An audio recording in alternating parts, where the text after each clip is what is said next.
খুবই মধ্যবিত্ত পরিবারের মেয়ে আমি। ছোট থেকে বাবা মায়ের ইচ্ছা ছিল পড়াশোনা করাবে, তারপর চাকরি করাবে। কখনো আমাকে বলেনি যে বড় হলে বিয়ে দিয়ে দিব। বরং আমার বাবা ছোট থেকে কেউ যদি আমার বিয়ের কথা বলতো, সে রেগে যেত। বলতো, "না, আমার মেয়েকে আমি বিয়ে দিব না।" পরে আস্তে, আস্তে পড়াশোনা করতে থাকি। এলাকার ভিতরে একটা সুনামও ছিল ভালো ছাত্রী হিসেবে। তো ২০২১ সালে আমার এসএসসি পরীক্ষা দেওয়ার কথা ছিল ফেব্রুয়ারিতে।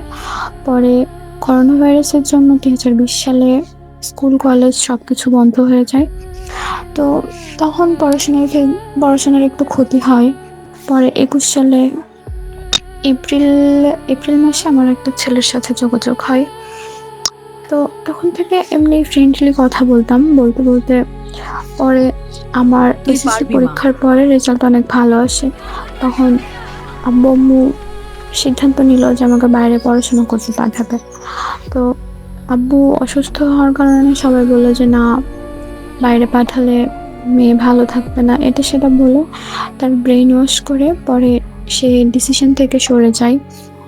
তখন সে বলে যে, "না, বাড়ি থেকে পড়াশোনা করা লাগবে।" তো আমি এলাকাতে একটা ভালো কলেজে চান্স পাই। পরে সেখানে আমার বাসা থেকে প্রতিদিন যাওয়া আসা করা সম্ভব ছিল না। তো এইসব নানান ঝামেলার জন্য আমি জেদের বশে বলতাম আর পড়াশোনা আমি ঠিকভাবে করব না। জেদ করে ওই আমি তোমার ছেলের পাশে সাথে আছি। আমিও তোমার কথা বলা, যোগাযোগ বাড়তে থাকে। একটা সময় তার প্রতি ভালো লাগা কাজ করে। সেও আমার প্রতি অ্যাডিক্টেড হয়ে যায়। তো তখন আমি তাকে যা বলতাম সে সবকিছুতেই রাজি হয়ে যেত। আমি তাকে যেভাবে চলাফেরা করতে বলতাম সব কথা শুনতো। তার ১ম এ সিগারেটের প্রতি একটা অ্যাডিকশন ছিল। আমার জন্য সেটা ছেড়ে দেয়। সে অনেকবার এটা বলেছে। তারপর তার ফ্যামিলিতেও আমার কথা জানায়। সবকিছু ঠিকঠাক ছিল। ছেলে হিসেবে ভালো। কিন্তু তার ফ্যামিলি ব্যাকগ্রাউন্ড খুব একটা ভালো না। তো আর্থিক অসচ্ছলতার জন্য সে বলত যে, "আমি পড়াশোনা করি, একটা জবের ব্যবস্থা করি, তারপর তোমাকে বিয়ে করব।" তো আমিও বলতাম, "আচ্ছা ঠিক আছে, আমিও পড়াশোনা করি, তুমিও পড়াশোনা করো। তো তারপর দুজনে মিলে একটা কিছু করার চেষ্টা করব।" এভাবে চলতে থাকে। তো মাঝখান থেকে আমার বাসা থেকে সবকিছু জানাজানি হয়ে যায়। এলাকাতেও একটা জানাজানি হয়। তার আর আমার বাসার ডিসট্যান্স অনেক। আমার বাসা থেকে তার বাসায় যাইতে প্রায় ৬ থেকে ৭ ঘন্টা সময় লাগে। তো এই আমাদের সম্পর্ক ছিল ৪ বছরের। ৪ বছরের ভেতরে সে শুধুমাত্র একবার আমার সাথে দেখা করতে এসছে।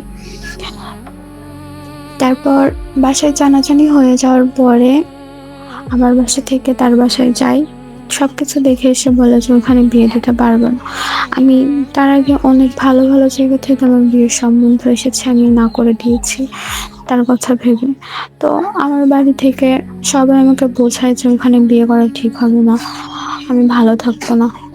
তো পরে আমার বাসায় জানাজানি হলে সবাই আমাকে উপরে লাগে বোঝানোর জন্য। তখন আমিও সবকিছু ভেবে দেখি যে আমি ওখানে হয়তো সত্যিই ভালো থাকবো না। পরে আমি তার সাথে কথা বলি। তখন সে আমাকে ইমোশনালি ব্ল্যাকমেইল করতে শুরু করে। বলে যে আমি তাকে ছেড়ে গেলে তার জীবন শেষ হয়ে যাবে। সে এলোমেলো হয়ে যাবে। সে তার সবকিছু শেষ করে দিব নাকি আমি। এসব বলে আমাকে ব্ল্যাকমেইল করতে শুরু করে। তখন আমি ভেবে দেখলাম যে যদি আমি অন্য কোথাও বিয়ে করে তাকে ছেড়ে দিই, হয়তো আমার এটার অভিশাপ লেগে যাবে। এসব ভেবে আমি বাসায় বোঝানোর চেষ্টা করি, কিন্তু কেউ তখন বুঝতে চায় না। পরে আমি অ্যাটেম্প্ট পর্যন্ত করতে গেছি তার জন্য, তাকে বিয়ে করার জন্য। তখন আব্বু-আম্মু ভেবে দেখলো যে দূরে থাক, কিন্তু মেয়ে যদি ভালো থাকে তাহলে আর কি করার। মানুষের জীবন কত অদ্ভুত হয়। এই গল্পটা যখন আমার কাছে প্রথম আসে, আমি জাস্ট এটি চিন্তা করছিলাম যে কত অদ্ভুত হইতে পারে মানুষের জীবন। পরেরটুকু শোনেন।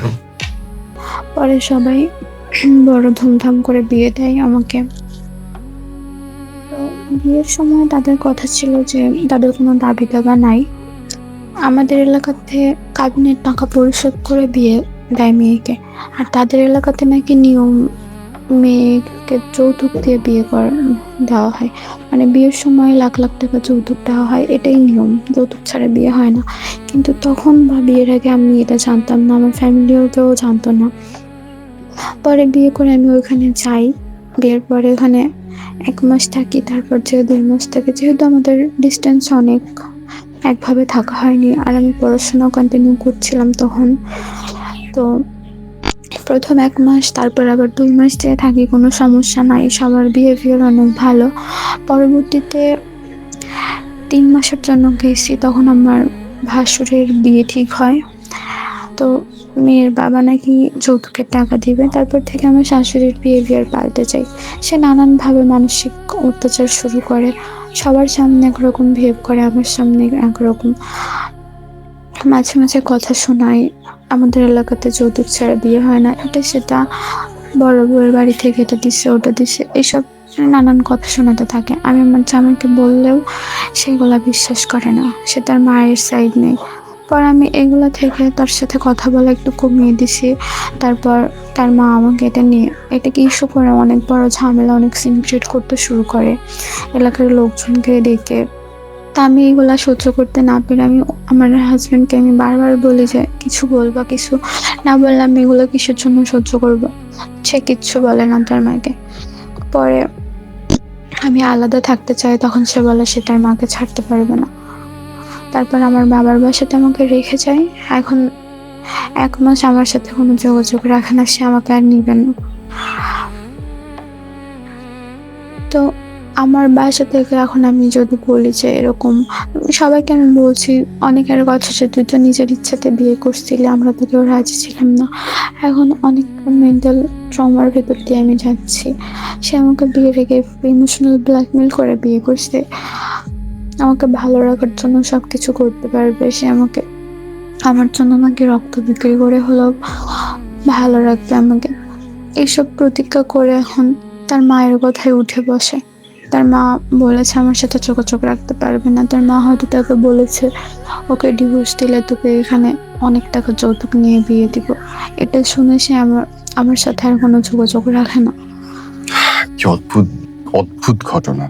আমাদের অনেকেরই ইচ্ছে করে নিজের কথাগুলো বলতে। হয়তো আপনি গ্রামে আছেন, বিদেশে আছেন, বা হয়তো আমাদের স্টুডিও পর্যন্ত পৌঁছাতে পারেন না। আপনাদেরকে বলতে চাই, যদি নিজের কথাটা আপনি বলতে চান, নিজের গল্পটা আপনি শেয়ার করতে চান আমাদের মধ্য দিয়ে সবার কাছে, আপনি আমাদের স্ক্রলে হোয়াটসঅ্যাপ নম্বর দেওয়া আছে, নম্বরে অডিও বা ভিডিও করে পাঠিয়ে দেন। নিজের মুখ দেখাতে যদি সংকোচ হয়, মাস্ক পরে নেন বা বোরকা পরেন বা কিছু একটা দিয়ে ঢেকে বলতে পারেন। আমরা বলি কি জানেন, যে কোনো অপরাধের বিচার হওয়াটা জরুরি। আর বিচার করতে গেলে সচেতন হওয়াটা জরুরি। সচেতনতা বাড়ানোর জন্য প্রচার হওয়াটা অবশ্যম্ভাবী। অপরাধগুলোকে থামানোর জন্য অপরাধগুলোকে জানানো খুব জরুরি। যেরকম ঘটনা ঘটছে আপনার সাথে ঘটলে হোয়াটসঅ্যাপে নম্বর দেওয়া আছে, পাঠান। আমি আছি আপনার সাথে, ইনশাআল্লাহ। প্রতিবাদ হবে সবকিছুর।